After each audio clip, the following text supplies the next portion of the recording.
안녕하세요. 축구 타는 남자 야진입니다. 최근 5경기 동안 승리를 거두지 못했던 서울이 대구를 잡고 부진을 떨쳐냈습니다. 이날 결승골의 주인공은 새로운 이적생 일류첸코였는데요.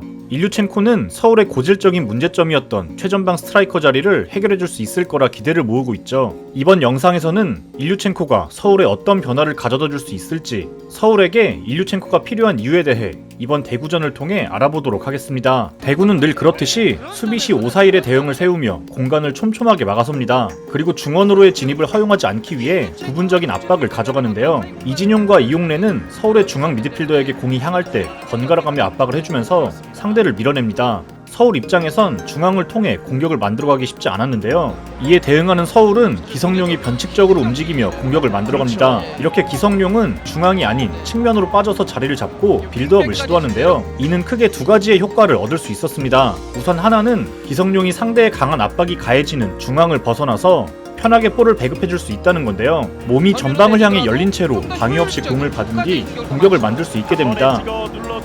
또 한 가지는 측면에서의 공간을 만들어낼 수 있다는 건데요. 기성용이 이렇게 측면으로 나온다고 한들 대구 입장에선 견제를 소홀히 할 수 없는 선수죠. 이렇게 압박이 들어오면 이때 생기는 공간을 활용할 수 있게 되는데요.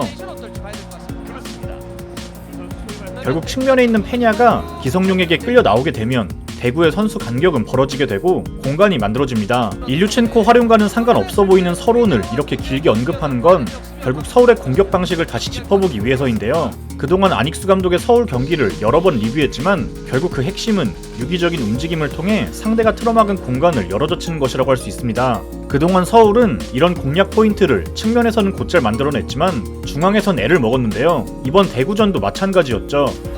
강한 압박이 들어오는 중원에서도 공간을 만들기 위한 움직임은 계속됩니다. 이렇게 압박으로 인해 상대의 일자 대형이 순간 무너지게 되는데 이곳을 공략하기 위해 서울 선수들은 움직이죠. 이로 인해 대구의 미드필더 라인도 수비 라인도 균열이 생긴 걸 볼 수 있습니다. 압박으로 인해 생기는 공간을 재빠르게 커버하려는 대구와 이 공간을 이용하려는 서울의 수싸움은 전반 내내 계속되는데요. 때문에 서울의 스트라이커는 바로 이 공간을 활용할 수 있어야 하고 이곳에서 공을 지켜낼 수 있어야 합니다. 바로 이런 장면인데요. 서울은 이곳에서 공격수가 공을 지켜내고 연결해줄 수 있으면 상대 수비 라인에서 발생한 2차적인 공간을 활용할 수 있게 됩니다. 하지만 아쉽게도 이날 선발 출전한 조영욱은 물론이고 또 다른 공격 자원 박동진도 이런 강점은 부족하죠. 동료들 역시 이곳으로 믿고 공을 보내주기 힘들기 때문에 서울의 공격은 측면으로 향하는 비중이 높을 수밖에 없습니다. 이렇게 센터백과의 싸움에서도 이겨낼 수 있어야 하는데요. 서울에게 필요했던 장면은 곧바로 대구가 보여줍니다. 전방에서 수비 한 명과 비벼줄 수 있는 공격수의 능력이죠. 대구는 선제골 장면에서도 이런 강점이 잘 나타났는데요. 제카의 볼 소유 능력과 연계 플레이가 빛났던 장면이죠.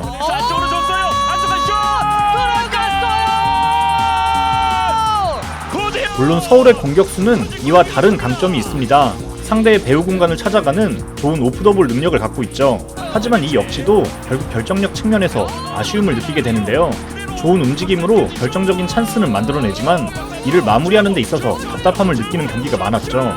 서울은 올 시즌 세련된 경기력에 비해 박스 안에서의 영향력이 가장 빈약한 팀 중 하나라고 할 수 있습니다. 실제로 서울은 올 시즌 리그에서 두 번째로 많은 기대 득점을 기록 중인 팀인데요. 하지만 실제 득점은 이에 턱없이 모자라죠. 기대 득점 대비 실제 득점 비율을 보면 성남과 수원 삼성 다음으로 낮은 수치를 기록 중입니다. 모두 아시다시피 이 두 팀은 리그 12위와 11위에 자리하고 있죠. 상대 수비와 미드필더 사이 공간을 점유하고 동료와 연계할 수 있는 능력을 갖고 있으면서도 동시에 마무리에 강점이 있는 공격수 일류첸코가 한창 폼이 좋을 때의 모습을 생각해보면 정확히 부합하는 선수라고 할 수 있는데요. 대구전에서도 후반전에 교체 투입됐지만 본인의 강점을 보여줄 수 있는 기회가 있었죠. 이렇게 동료의 패스 타이밍을 읽고 수비를 끌어낸 뒤에도 연계까지 가능한 자원인데요. 일류첸코는 포항 시절 득점력만큼이나 동료와의 연계가 돋보였던 공격수였죠. 일류첸코의 합류는 공이 돌 수 있는 축이 전방에도 만들어진다는 점에서 안익수 감독에겐 큰 의미가 있는 영입이 될 것으로 보입니다. 그리고 이날의 하이라이트는 단연 추가 시간에 터진 결승골이죠. 일류첸코의 가치가 단번에 드러난 장면인데요. 답답한 경기 흐름을 바꿀 수 있는 건 이런 스트라이커의 한 방이죠. 공격수의 결정력이 절실했던 서울이 그토록 바라던 장면일 텐데요. 득점골을 완성합니다. 와, 이거 좀 대단한 골이 들어갔어요. 중거리가 그대로 꽂혔습니다. 득점과 연계, 두 가지 키워드에 부합하는 정통 스트라이커에 목말라 있던 서울 팬들이 앞으로 기대감을 품기에 충분했던 일류첸코의 데뷔전이었습니다. 시청해주셔서 감사합니다.